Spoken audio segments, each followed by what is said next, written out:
Hola y bienvenidos a la historia de Roma. Capítulo 38. El desastre de Cannae. En el episodio anterior vimos cómo Quinto Fabio Máximo Verrucoso fue capaz de mantener a raya a Aníbal a base de contenerle sin atacarlo directamente, en lo que posteriormente se ha conocido como las tácticas fabianas. Incluso en un momento, en el Ager Falernus, Fabio estuvo a punto de atrapar a Aníbal, y éste solamente pudo escapar haciendo uso de una increíble astucia. Sin embargo, estas tácticas fabianas no gustaron nada en Roma, pues las vieron como un sinónimo de cobardía. Un ejército enemigo campaba a sus anchas por Italia, y la mejor solución que ofrecía su dictador era seguirlo a corta distancia sin presentar batalla. No es de extrañar que en cuanto acabaron los 6 meses de mandato de Quinto Fabio Máximo y se celebraron elecciones, ganaron 2 cónsules que prometían juntar el mayor ejército de todos los tiempos y enfrentarse por fin a Aníbal. Los 2 cónsules elegidos en el año 216 a.C. fueron Lucio Emilio Paulo y Cayo Terencio Varrón. Lucio Emilio Paulo fue elegido principalmente por la aristocracia. Él mismo era un patricio del más alto rango y había sido ya cónsul en una ocasión anterior. De hecho, los que más memoria tengan recordarán que mencionamos a Emilio Paulo en el capítulo 28, puesto que ejerció de cónsul en el año 219 a.C. y fue el que derrotó a Demetrio de Faros durante la Segunda Guerra Ilírica. Así que Lucio Emilio Paulo era un experimentado comandante, que incluso había obtenido un triunfo en una ocasión anterior. Además, era un hombre de armas tomar. En una ocasión, el Senado romano había ordenado derruir los templos de Isis y Serapis, considerados dioses extranjeros. Como ningún trabajador se atrevía a derribar un templo sagrado, el propio Emilio Paulo arrojó a un lado su toga pretexta, se apoderó de un hacha y rompió las puertas de uno de los templos. El otro cónsul elegido fue Cayo Terencio Varrón, el favorito de los plebeyos. Él era un homo novus, es decir, el primer hombre de la gens Terencia en acceder al cargo de cónsul. De hecho, se cuenta que su propio padre era tan solo un carnicero. Sin embargo, Cayo Terencio Varrón había hecho una carrera espectacular, siguiendo sin fallas el cursus honorum. Poco se sabe de la vida anterior de Terencio Varrón, salvo que había servido como pretor en el año 218 a.C. y que había sido uno de los senadores que el año anterior había apoyado la moción para que Marco Minucio Rufo fuera elevado a codictador. En realidad, al igual que ocurrió con Cayo Flaminio, Terencio Varrón fue posiblemente uno de los grandes chivos expiatorios de los romanos. Como hombre nuevo, no tenía familiares importantes que defendieran su nombre, al contrario que su colega Emilio Paulo, cuyo nieto fue el principal mecenas de Polibio, el historiador al que estamos siguiendo. Probablemente, ni Emilio Paulo fuera tan calmado, ni Terencio Varrón tan impulsivo. Ni siquiera es probable que el hijo de un simple carnicero hubiese podido costearse una carrera política. Sin embargo, continuemos con la historia tal y como la contaban los propios romanos. Estos 2 hombres, Lucio Emilio Paulo y Cayo Terencio Varrón, serían los encargados de enfrentarse a Aníbal Barca, el líder cartaginés que ya había ridiculizado a la República Romana en varias ocasiones. Las batallas de Tesino, Trebia y Trasimeno habían sido grandes victorias para los púnicos. Aunque en el Ager Falernus Aníbal había estado cerca de la derrota, había conseguido escapar sin apenas pérdidas, y de nuevo en Geronium, tan solo la rápida intervención de Quinto Fabio Máximo había salvado a Roma del desastre. En efecto, las cosas no pintaban bien para los romanos, que tras 2 años de guerra veían cómo su enemigo campaba a sus anchas por Italia y nadie parecía capaz de poder frenarlo. Pero en el 216 a.C., los 2 cónsules de Roma que se iban a enfrentar a Aníbal demostrarían que no importa cómo de mal fueran las cosas, siempre pueden ir a peor. En realidad, la posición de Aníbal no era tan ventajosa, y las tácticas fabianas habrían podido vencerle.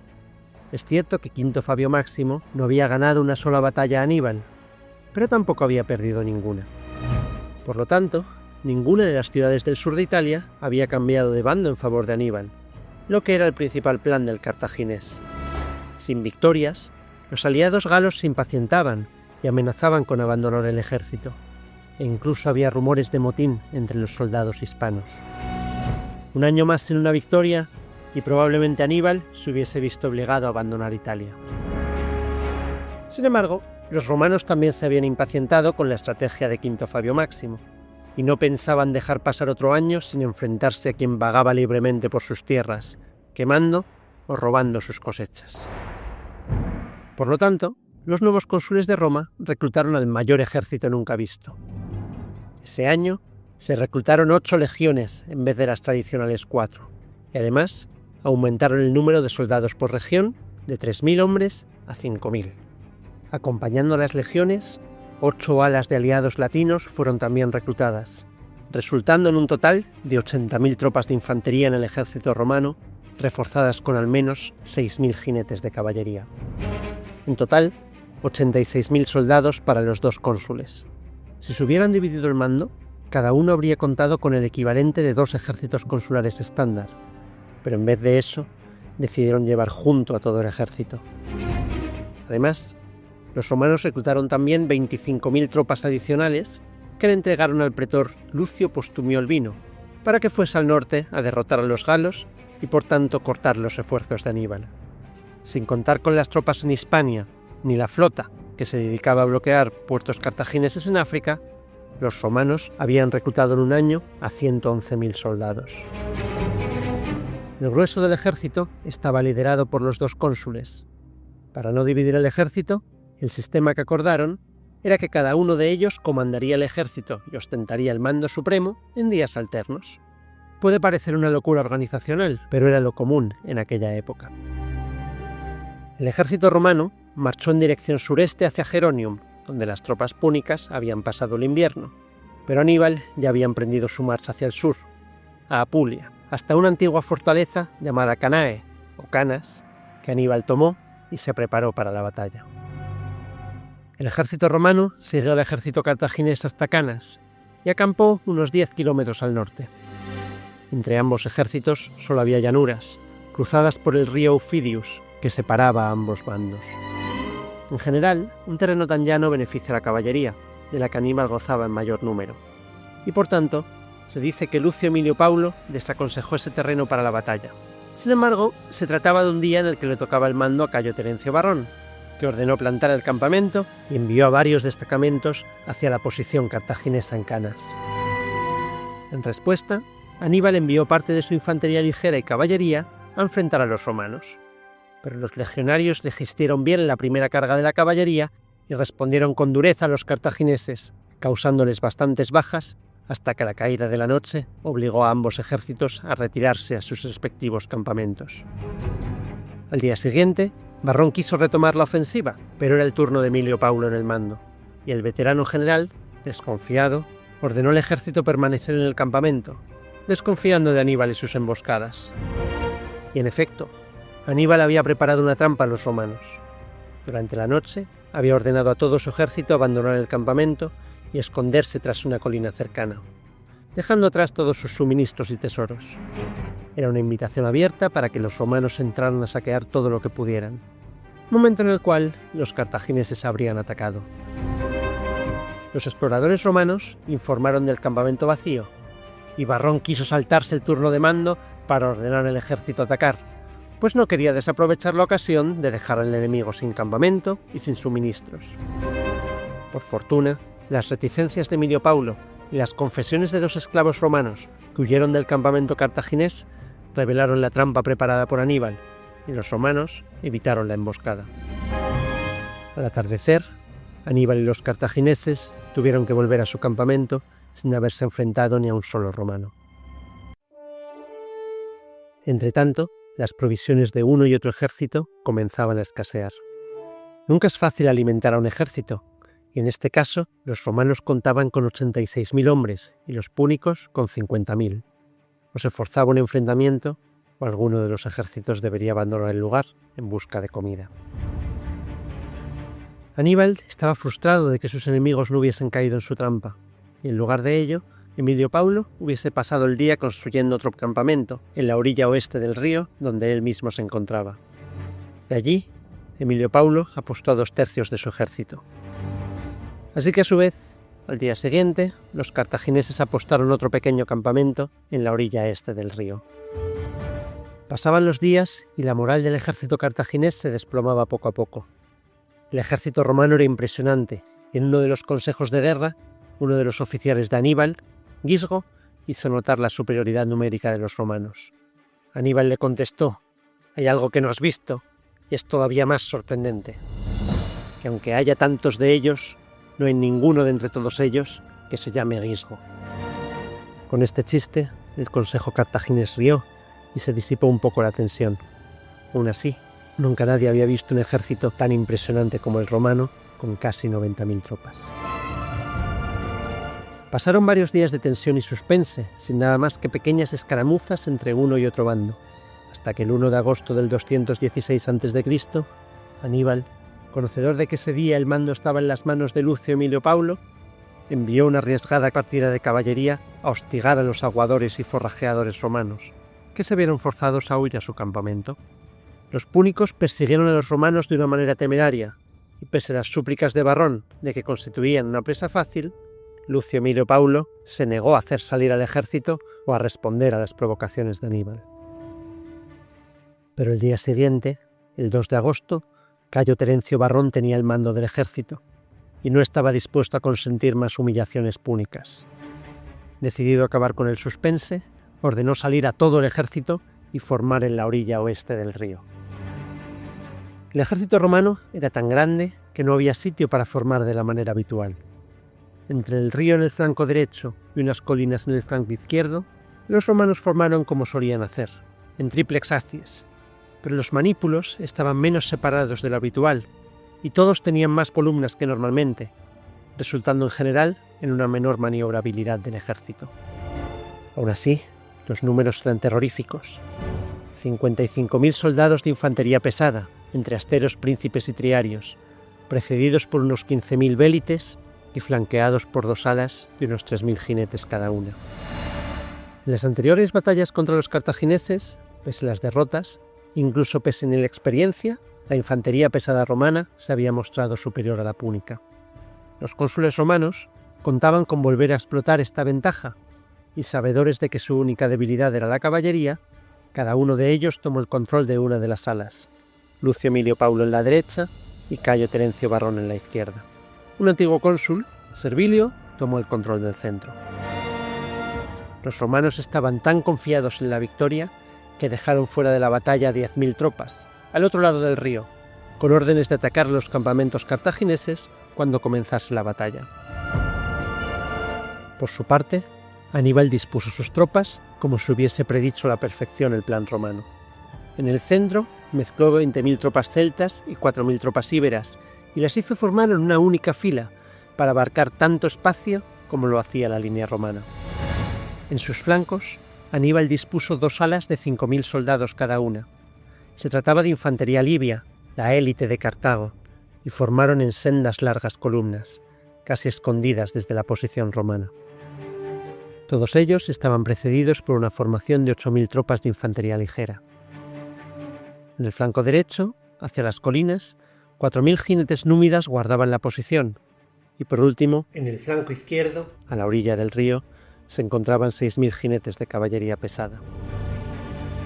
El mismo Aníbal y su hermano Magón, conscientes de que la parte más importante de la batalla se daría en el centro, se colocaron directamente detrás de los guerreros celtas e hispanos, mientras que sus caballerías estaban comandadas por 2 comandantes, Asdrúbal y Maarbal. Analizando línea por línea, los romanos parecían tener ventaja en casi todas. Para los guerrilleros de vanguardia, contaban con 15.000 vélites frente a 8.000, 55.000 legionarios frente a apenas 44.000 tropas enemigas en el centro. Solamente en la caballería dominaban los púnicos, tanto cualitativamente como cuantitativamente, 10.000 contra 6.000. Para enfrentarse a tales números, Aníbal le había empleado toda su astucia y estrategia. Las 2 columnas de libios, que estaban equipadas con armas y armaduras romanas robadas durante las anteriores batallas, no eran visibles para los romanos, pues las tapaba la línea de guerreros celtas e hispanos. Al empezar la batalla, el viento levantó unas nubes de polvo que limitaron la visión de los romanos, beneficiando de nuevo a Aníbal, cuyo plan de batalla consistía en atraer a los romanos hacia una trampa mortal.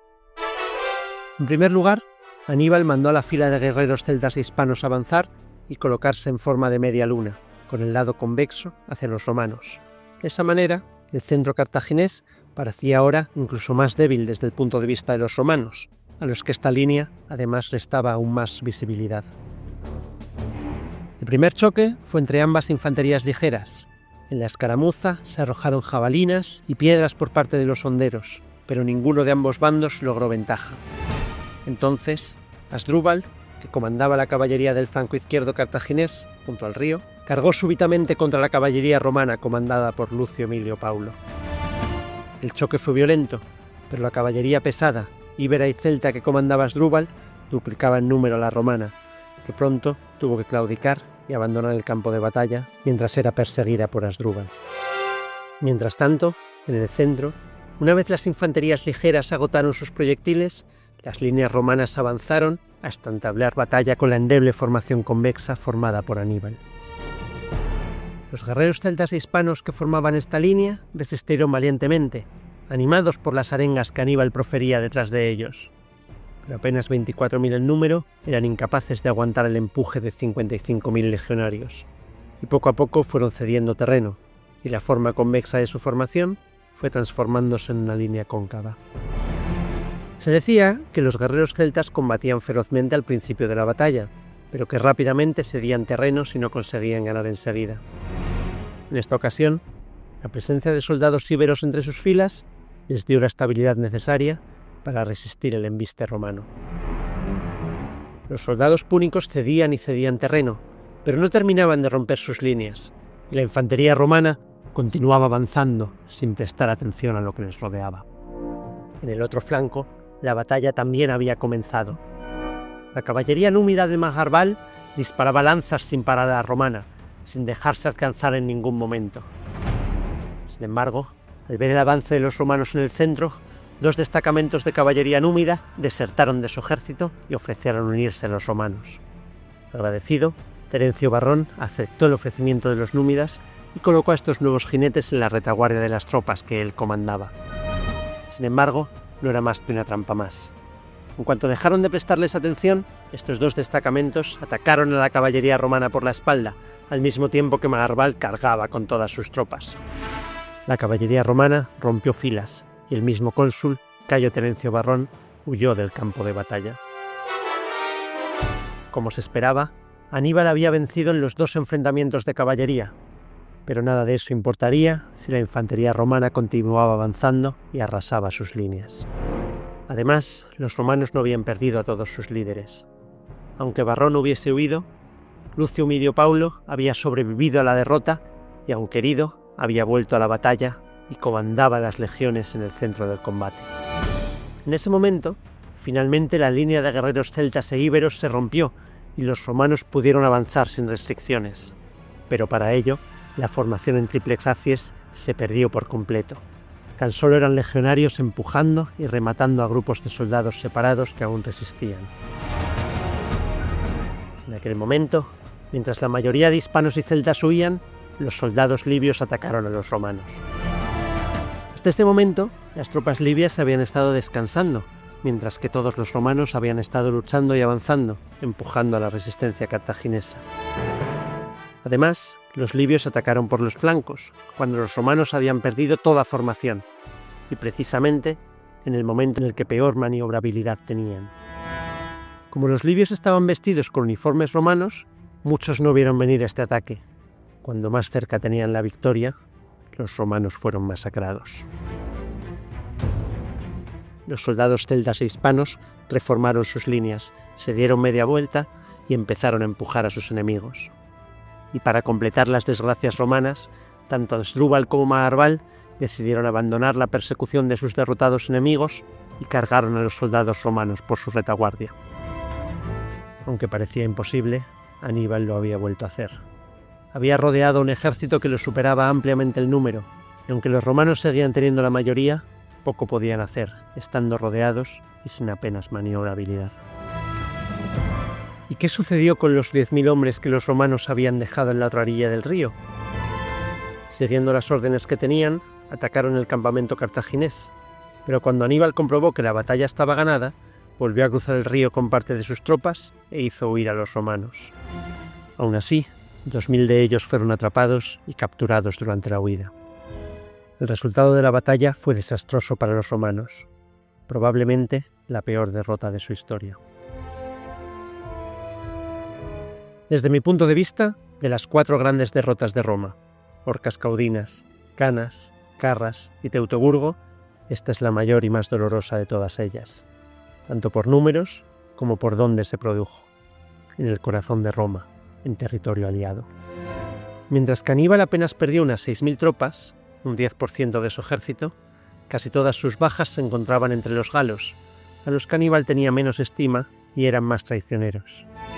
Las bajas en el bando romano se cifran entre las 50.000 y las 70.000, además de 5.000 capturados o prisioneros, un 85% del ejército romano que nunca más volvió a casa. Se perdieron más vidas romanas en Canas que en cualquier batalla posterior, y fue la segunda batalla con mayor porcentaje de bajas de la historia de Roma. Además, también dieron su vida muchos notables, como los excónsules Gneo Servilio Gémino y Marco Atilio Régulo, el exdictador Marco Minucio Rufo y el propio cónsul Lucio Emilio Paulo. En total, unos 80 senadores perdieron la vida en Canas, es decir, casi un 30% de los senadores de Roma. La cifra total de bajas en la batalla, por lo tanto, excede de 80.000 hombres. En la época en que se produjo, Canas probablemente fue la segunda batalla con más bajas de la historia conocida, solo por detrás de la batalla de Platea. Incluso hoy en día, permanece dentro de las 50 batallas más letales de la historia. En Canae, Aníbal consiguió su mayor victoria y los romanos la peor derrota de su historia. Nada se interponía ahora entre Aníbal y Roma, y la guerra cambió completamente su curso.